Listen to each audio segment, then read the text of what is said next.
Napanood ko po yung ilang reaksyon ng mga congressman doon sa kanilang pagpirma. Sabi ko, natatawa talaga ako dito sa mga congressman ito. Tama talaga si VP Sara Duterte. Hindi mo na kailangang ipaliwanag ang iyong sarili kung ikaw ay walang ginawang masama. Ibig sabihin, alam mo na, pagka hindi ka naman guilty, bakit ka kailangan magpaliwanag? Bakit ka pumirma? Pambira, ang dami ho ditong mga congressman na nagpapaliwanag pa po. Yung iba sa social media nagpapaliwanag. Yung iba naman po nagpapaliwanag sa kanilang mga constituent. Meron pa doon, napanood ko. Tin-translate lang Bisaya Sabi doon sa translation, pagpasensya nyo na, hindi tayo pwedeng mapahiya kay speaker dahil ginawa pang rason yung tao. Pagka hindi tayo pumirma, hindi kayo mabibigyan ng ayuda, yung mga ganyan-ganyan, di ba? Pag di tayo pumirma, walang tulog na madarating sa inyo. So para mo na rin palang inamin, animal ka, na ang ating Speaker of the House ay namumulitika. So pag hindi sumunod sa kagustuhan ninyo o nitong speaker na ito, walang matatanggap na tulong. Ganon ba?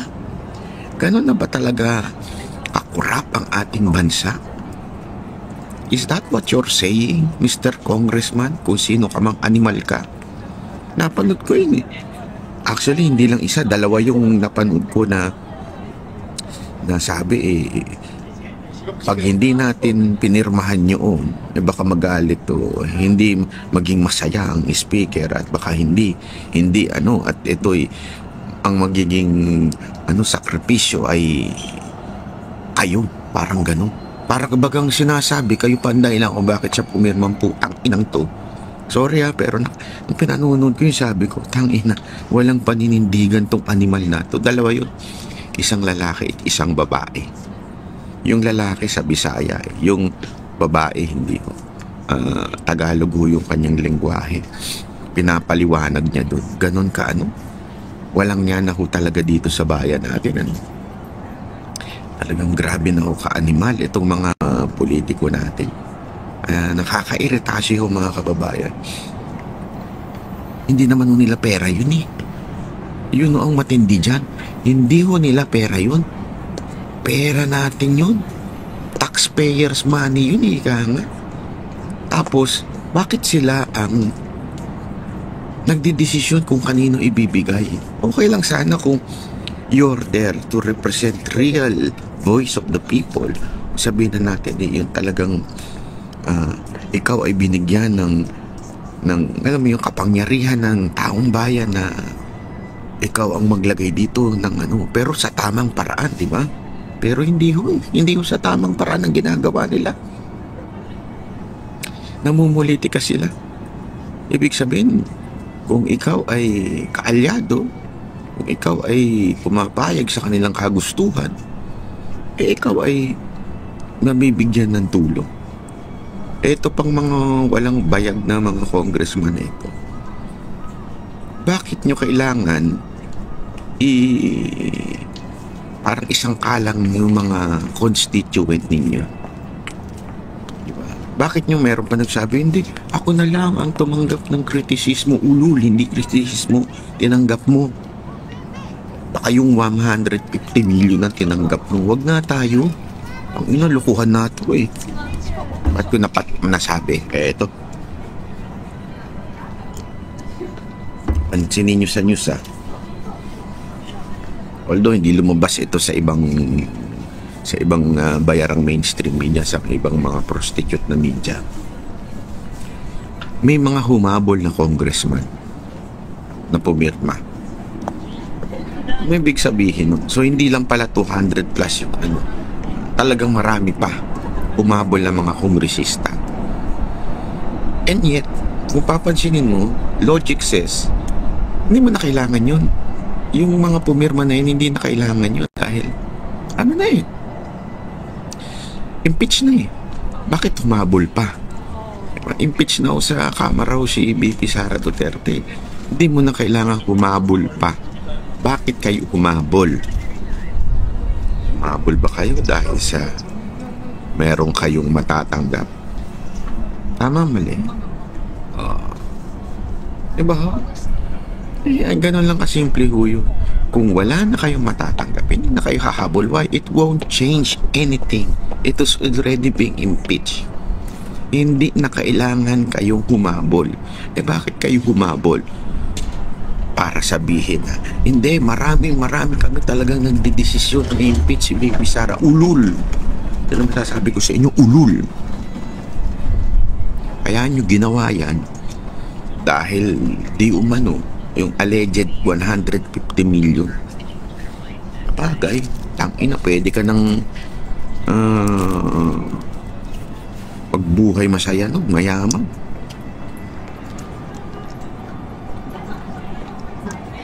Kaya lang, may mga nagsasabing, bakit? Paanat ba? Mayayaman naman na yun. Ba't kailangan ng 150 million? Yung ano doon, mag-ina pa.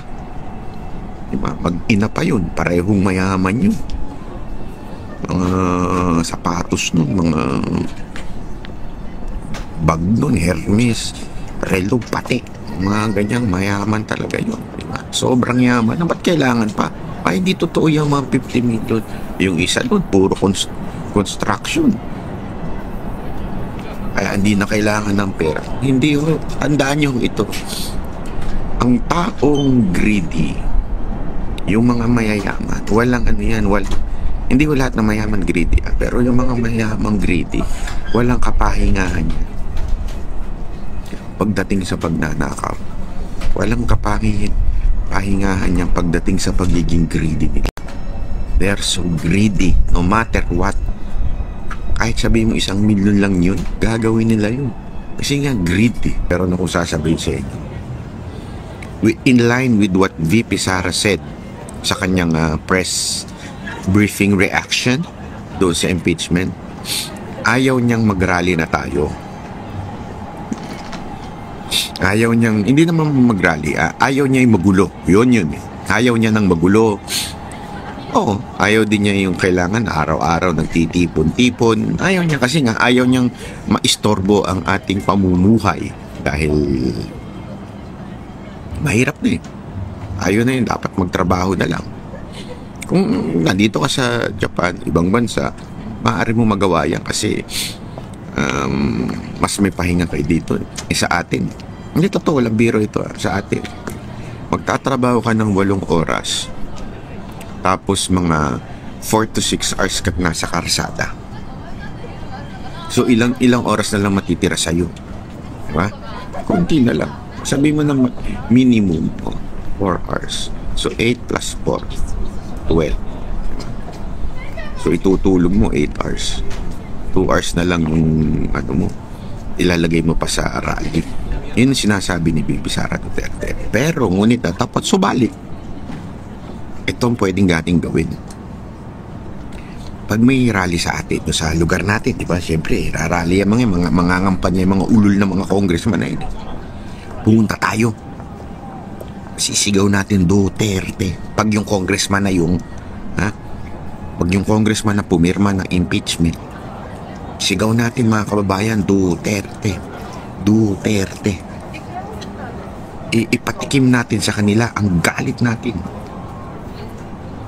Ipatikim natin yung 32 million na bumoto kay BP Sara Duterte. Ipatikim natin yung hagupit natin sa mga ulul na mga congressman na yan.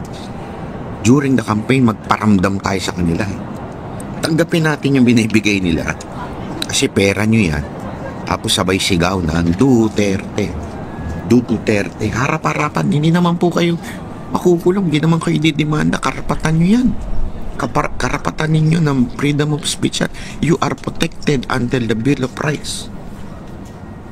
Na to say your grievances, to say your complaint, your critic sa gobyerno, karapatan nyo yan. Ba? Huwag po tayo matatakot. Ito ang tunay na people power. People power sa mga kampanya ng mga ulol nating mga congressman. So yung iba dyan na nag-iisip pa, ha, huwag nyo nang isipin, straight PDP na tayo. Straight na. Meron pa namang, I think, binilang ko yun 10 yun kasama sila Attorney Vic. Yung mga guest candidate 10. Si Pastor Kibuloy nandyan. Siyempre number 1 sa akin yun. Kasi alam mo, itong lagi nyong itatanong sa isip niyo, ito pang kandidatong nangangampanya, ano na ba ang ginawa niya nung siya ay naging public official? O kung hindi man siya naging politiko pa, ano bang nagawa niya sa kanyang community? Ano ba ang nagawa niya sa kanyang circle of businesses, ganyan? Tingnan ninyo. Kung wala, bakit niyo iboboto? Ako kasi, halimbawa si Pastor Kibuloy, first time lang tatakbo. Pero ito you know what? Ang dalawang bagay ang pagtando ko dyan. Number 1, sobrang, ang ganda ng sapatos nun. Sobrang proven na yung kanyang record. Proven ako. Sobrang proven na yung kanyang record na siya naman talaga ay mahusay pagdating sa management. Tignan mo itsura ng KOJC. Alam mo, KOJC, Glory Mountain, yung Prayer Mountain, sobrang first world, di pwedeng tawaging country, first world community. Hindi pa ho ito politiko, ha? Wala pa ho itong pera o tax ng taong bayan. Talagang galing lang po sa pamamahala. Pangalawa, yung serbisyong walang kapalit. Bakit kanyo? It was proven for 6 years of PRRD. Number 1 na tumutulong si Pastor Kibuloy. Tandaan ninyo, yung sortie ni PRRD, aeroplano niya, helicopter niya, lahat ito pahiram ni Pastor Kibuloy during the campaign. So gastos at gastos wise, ang laki ng tulong na hindi ho ito panunumbat. Hindi naman ho siya nagsabi. Ito mismong ako po nagsasabi sa inyo. Ang tindi ng tulong sa mga Duterte. Pero tingnan mo, tingnan mo mga kapatid, mga kababayan, 6 na taon na hindi tumanggap ng posisyon. What kind of humility is that? That's the best humility that you could ever ask. Yung ganong klaseng hindi tumanggap ng posisyon. Kung gustuhin niya, very qualified po si Pastor Kibuloy. Antindi, kita mo nga, may eskwelahan nga siya. May university nga siya. Di ba? Na nagpapagraduate ng lawyers. May taon pa na talagang perfect. 100% ang naging passing. Ganong kalupit ang kanyang nagawa. Imagine that. Could you just imagine that? He is more than qualified kaysa dun sa ibang mga palonggis niya. Lalong-lalo na yung vlogger na nag-feeling gustong maging presidential advisor for political affairs. Gago, no? Tanginang kapal na mukha, hindi ka lang graduate, animal ka. O ngayon, napipilitan ka ngayong mag-aral. Pinaaral ka tuloy ng amo mong animal ka. Kasi nga, gusto mong magkaroon ng posisyon, wala ka namang credential. Kasi pastor talaga may credential pero hindi humingi ng posisyon.